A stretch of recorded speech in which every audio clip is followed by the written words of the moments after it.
O'zbekistonda yagona bo'lgan Damas Turbo Prey da gapimga javob beraman. O'zbekistonda yagona bo'lgan turbo Damaslar ko'p, lekin bunaqasi yo'q O'zbekistonda.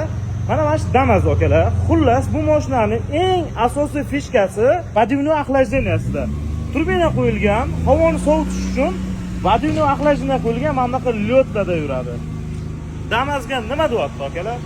Xullas, bu mashinani dinastentga qo'yganmiz, ya'ni qancha o't kuchi chiqishini bilish uchun.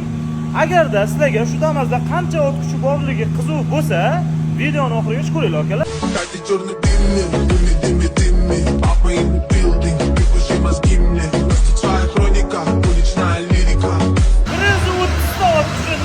Damasga 120 dan oshiq chiqdi, 130dagi bemalol yetadi, hozir aniqini ko'rasiz.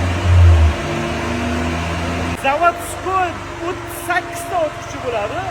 Bizning turbo Damasimiz 126 ta o't kuchi. Ozgina programma o'ynab olsa, 130 ta ham smel.